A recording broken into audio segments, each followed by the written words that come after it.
And welcome back to my channel where we are reading Emma. I started this project in February because I'm on disability from work, because I'm losing my mind.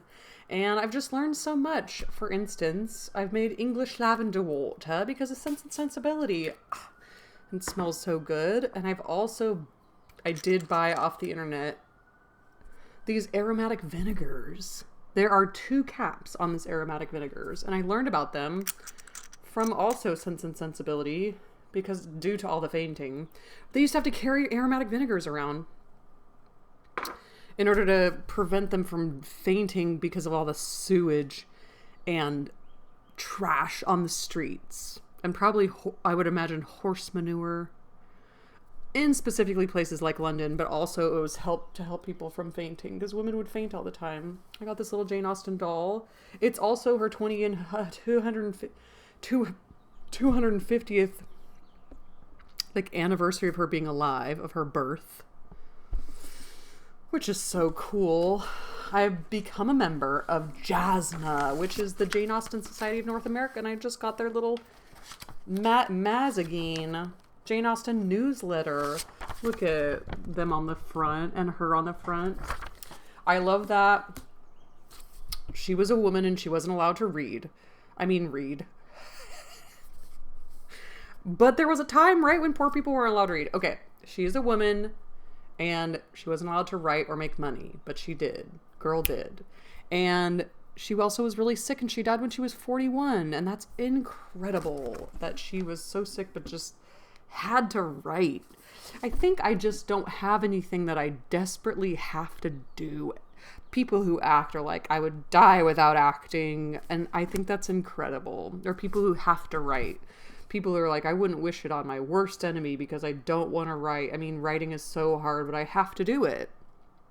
And I think that's where we get like awestruck by people, because I don't have anything that I'm like, I have to do this or I'm going to die. Clearly, I don't have any of that because I've just been reading reading's nice, but isn't that like aren't Buddhists like, don't get attached to anything? I think I just like got into Buddhism a little too early in life. Maybe, or didn't have like enough guidance on it, because I was like, I'm not going to get attached to everything and anything, and everything is suffering, and meditation is the way to get away from suffering, but I'm not going to do it every day. I did stop drinking alcohol just in 2021, so I think it's taken till now for it all to get out of my system, and so I can really like process my life accurately without creating more shame from drinking. You know that feeling when you drink and then the very next day you're like, what did I say? What did I even say? Did I say something bad? I heard myself say this and I didn't mean it this way, and I hope not everybody hates me that I talked to last night. I can't do it anymore. I can't do it anymore. What a nightmare that is, that experience. And I would call people I talked to and be like, did I say that? I'm like, no, I didn't even take it that way. Calm down. Just what a nightmare. Oh my God, where did I go? We're reading. We're gonna read. And fun. We just had a really fun Miss Bates chapter. Miss Bates is a fun neighbor in this neighborhood. This feels like Mr. Rogers' neighborhood. Like we're just getting to know people, and it's just conversations and stuff's going on. It's not like a whole lot happens, which is fun for me. It's just character development, which is an incredible, never in my whole life could I ever dream of writing like this, or anything really. Mr. Churchill's in town. Mr. Frank Churchill's in town, and he is Mr. and Mrs. Weston's son, and Mrs. Weston used to be named Miss Taylor, who was Emma's governess. And there's another people, and Emma is rich. She's never going to marry, she's told herself. And her dad is Mr. Woodhouse, and he's really funny. And I can't get an image of a hypochondriac out of my head. And he just loves to be a worry Woodhouse. He loves to worry about everybody. Mrs. and Miss Bates are two characters, and Miss Bates is like the fast-talking, high-energy, very gracious and humble and kind of poor person, and her cousin is Jane Fairfax, and Jane Fairfax is in town also with Mr. Frank Churchill. And Emma has struck herself as a matchmaker, and so far she has tried to get Mr. Elton, who is a clergyman, to get together with Harriet Smith, and now Mr. Elton is married to somebody else. Augusta Smith. No. Augusta, I forgot her name, because we haven't heard from her in a while. What else? Catch us all up. Quick recap. 1 minute recap is what we're going to do. I'm missing somebody. We just had a little fun ball at the Coles. We also, Harriet really liked Mr. Martin, but Emma was like, I've never even wanted to be in society with him, and he's poor and terrible, and you shouldn't be with him. And Harriet, I think, is starting to regret that decision, because he proposed to her and she said no. Ugh. I know that I'm missing something, but Mr. Knightley is Emma's brother-in-law, and Mr. Knightley's brother, who's also Mr. Knightley, married Emma's sister, Isabella, and they have children. And somehow Mr. Knightley, who's single, shouldn't get married because it'll take away from the other Mr. Knightley who has children's sons. It'll take away from his son, named Henry. And that's what's happened so far. That's who everybody is. So we're on chapter 10 of volume 2 of Emma. And I do have to read in an English accent, because I just do, because it only seems proper. Chapter 10. They're just about to get into Miss and Mrs. Bates's home to see the suspicious surprise pianoforte that has been delivered to Jane Fairfax that nobody knows who it came from. So we're going to hear Jane Fairfax play on this pianoforte. So far, it sounds like Emma has better taste, but Jane Fairfax is a little more skilled, is what it seems like. We'll see. We'll have to see. The appearance of the little sitting room as they entered was tranquility itself. Mrs. Bates, deprived of her usual employment, slumbering on one side of the fire, Frank Churchill at a table near her, most deedily occupied about her spectacles, and Jane Fairfax standing with her back to them, intent on her pianoforte. Busy as he was, however, the young man was yet able to show a most happy countenance on seeing Emma again. "This is a pleasure," said he in a rather low voice. "Coming at least 10 minutes earlier than I had calculated. You find me trying to be useful. Tell me if you think I shall succeed." "What?" said Mrs. Weston. "Have you not finished it yet? You would not earn a very good livelihood as a working silversmith at this rate." "Oh my God." "I have not been working uninterruptedly," he replied. "I have been assisting Miss Fairfax in trying to make her instrument stand steadily. It was not quite firm, and an unevenness in the floor, I believe. You see, we have been wedging one leg with paper." Oh, man, you can't go to a restaurant anymore these days with one leg being all wobbly. It's the worst. I'm grateful that I can go to a restaurant. So its table is like a paper under, and paper that never works. Okay. "This was very kind of you to be persuaded to come. I was almost afraid you would be hurrying home." He contrived that she should be seated by him, and was sufficiently employed in looking out the best baked apple for her. Oh, I see. And trying to make her help or advise him in his work, till Jane Fairfax was quite ready to sit down to the pianoforte again. That she was not immediately ready, Emma did suspect, to rise from the state of her nerves. She had not yet possessed the instrument long enough to touch it without emotion. She must reason herself into the power of performance, and Emma could not but pity such feelings, whatever their origin, and could not but resolve never to expose them to her neighbour again. At last Jane began, and though the first bars were feebly given, the powers of the instrument were gradually done full justice to. Mrs. Weston had been delighted before, and was delighted again.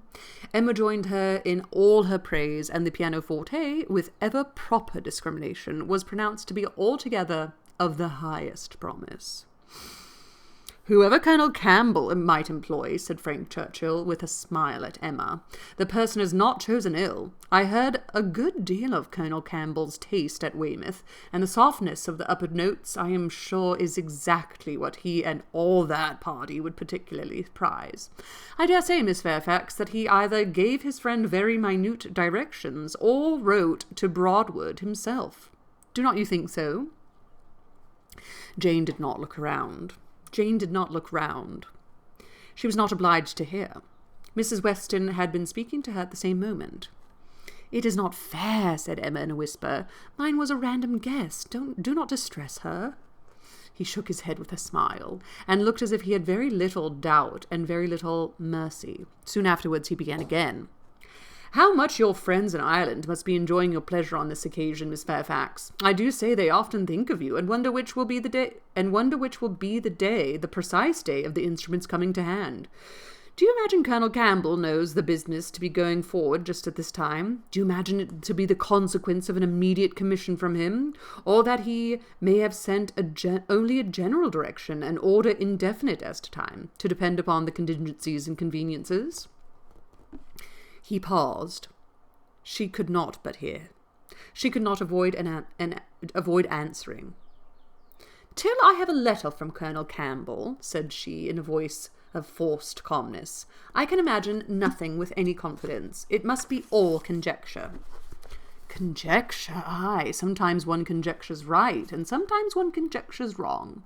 I wish I could conjecture how soon I shall make this rivet quite firm. What nonsense one talks, Miss Woodhouse, when hard at work, if one talks at all. Your real workmen, I suppose, hold their tongues. But we gentlemen labourers, if we get hold of a word, Miss Fairfax said something about conjecturing. There, it is done. I have the pleasure, madam," to Mrs. Bates, "of restoring your spectacles, healed for the present." He was very warmly thanked, both by mother and daughter. To escape a little from the latter, he went to the pianoforte and begged Miss Fairfax, who was still sitting at it, to play something more. "If you are very kind," said he, "it will be one of the waltzes we danced last night. Let me live them over again. You did not enjoy them as I did. You appeared tired the whole time. I believe you were glad we danced no longer, but I would have given worlds, all the worlds one ever has to give, for another half hour." She played. With all of the humongously long, gigantic sentences, I think it's so funny and, like, titillizing that she has these she played, period. The small sentences crack me up, because most of them are paragraphs long. She played. What felicity it is to hear a tune again which has made one happy. If I mistake not, that was danced at Weymouth. Wow. If I like a song, I put it on Spotify and I'll play it 10 times in a row. And they're like, wow, I've never heard a song a second time. I really liked that song. I can't believe I actually heard it again.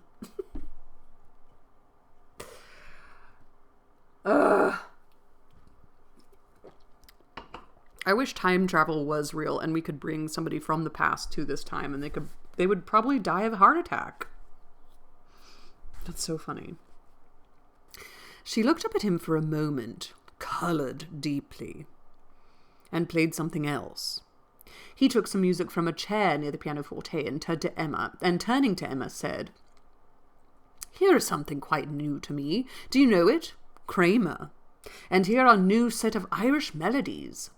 That from such a quarter one might expect. This was all sent with the instrument. Very thoughtful of Colonel Campbell, was not it? Was not it? Was not it?" He knew Miss Fairfax could have no music here. I honour that part of the attention particularly. It shows it to have been so thoroughly from the heart. Nothing hastily done, nothing incomplete. True affection only could have promoted it. I see. Okay. I see. Emma wished he would be less pointed, yet could not help being amused, and when on glancing her eyes toward Jane Fairfax, she caught the remains of a smile, when she saw that with all the deep blush of consciousness, there had been a smile of secret delight. She had less scruple in the amusement, and much less compunction with respect to her. This amiable, upright, perfect Jane Fairfax was apparently cherishing very reprehensible feelings. He brought all the music to her, and they looked it over together.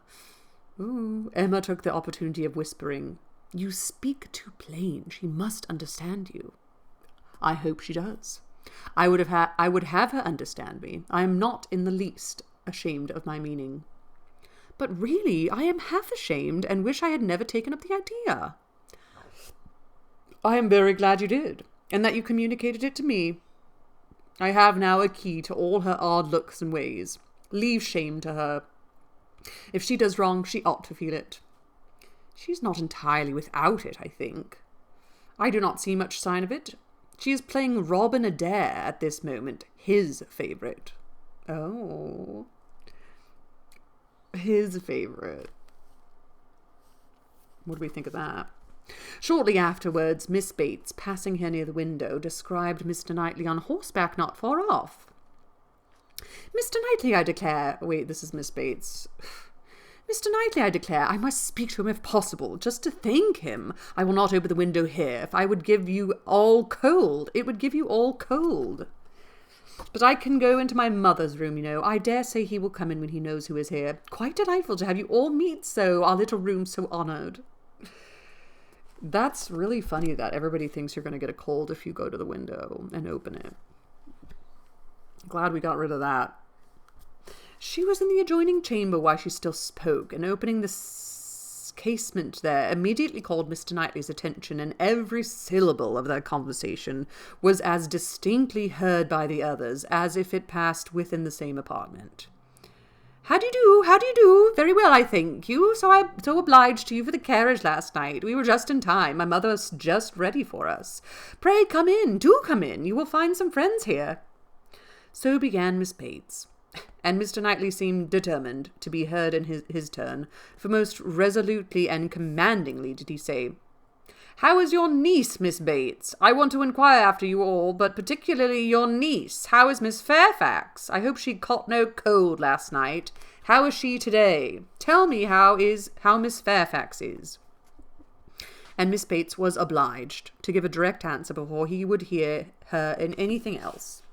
The listeners were amused, and Mrs. Weston gave Emma a look of particular meaning, but Emma still shook her head in steady skepticism. Mrs. Weston thinks Mr. Knightley has a thing for Jane Fairfax. "So obliged to you, very much obliged to you for the carriage," resumed Miss Bates. He cut her short. "I am going to Kingston. Can I do anything for you?" "Oh, dear, Kingston, are you? Mrs. Cole was saying the other day she wanted something from Kingston." "Mrs. Cole has servants to send. Can I do anything for you?" "No, I thank you, but do come in. Who do you think is here? Miss Woodhouse and Miss Smith? So kind as to call to hear the new pianoforte. Do put up your horse at the ground and come in." "Well," said he in a deliberating manner, "for 5 minutes, perhaps." "And here is Mrs. Weston and Mr. Frank Churchill, too. Quite delightful. So many friends." "No, not now, I thank you. I could not stay 2 minutes. I must get on to Kingston as fast as I can." "Oh, do come in. They will be so very happy to see you." No, your room is full enough. I will call another day and hear the pianoforte." I will call another day and hear the pianoforte. "Well, I am so sorry. Oh, Mr. Knightley, what a delightful party last night. How extremely pleasant. Did you ever see such dancing? Was not it delightful? Miss Woodhouse and Mr. Frank Churchill, I never saw anything equal to it." "Oh, very delightful indeed. I can say nothing less, for I suppose Miss Woodhouse and Mr. Frank Churchill are hearing everything that passes, and," raising his voice still more, "I do not see why Miss Fairfax should not be mentioned too. I think Miss Fairfax dances very well, and Mrs. Weston is the very best country dance player, without exception, in England. Now, if your friends have any gratitude, they will say something pretty loud about you and me in return, but I cannot stay to hear it." "Oh, Mr. Knightley, one more moment. No, one moment more. Something of consequence. So shocked. Jane and I are both so shocked about the apples." What is the matter now? To think of your sending us all your store apples. You said you had a great many, and now you have not one left. We are really so shocked. Mrs. Hodges may well be angry. William Larkins mentioned it here. You should not have done it. Indeed, you should not. Ah, he is off. He could never bear to be thanked. But I thought he would have stayed now, and it would have been a pity not to have mentioned. Well, returning into the room, I have not been able to succeed. Mr. Knightley cannot stop. He's going to Kingston. He asked me if he could do anything. Yes, said Jane. We heard his kind offers. We heard everything. Oh, yes, my dear. I dare say you might, because you know the door was open and the window was open and Mr. Knightley spoke loud. You must have heard everything, to be sure. Can I do anything for you at Kingston? Said he. So I mentioned, oh, Miss Woodhouse, must you be going? You seem to have just come. So very obliging of you. Emma found it really time to be at home. The visit had already lasted long, and on examining watches, so much of the morning was perceived to be gone, that Mrs. Weston and her companion, taking leave also, could also themselves only to walk with the two young ladies to Hartfield gates before they set off for Randalls. Wow, Mr. Knightley is inquiring about Jane Fairfax a lot. What does it mean? What does it mean? Join me next time to find out. Stay tuned and join me next time to find out what happens to everybody. So much happening, but not a lot happening. You know what I'm saying? There's so much happening inside of everybody, but not a lot happening. Happy reading, everybody. I hope you guys are enjoying some good books. I'm mainly just reading this right now, although I do have the Bird by Bird book that I'm kind of reading, and some other things that I've started and stopped. It's just so nice outside. I'm just getting outside, you know, and Brian's had the shingles, and my birthday, and his birthday. We're both Geminis. Isn't that crazy? And if we have a kid and it's a Gemini, there'd be like 6 of us running around. Oh boy. Happy reading whatever y'all reading, and ta-ta.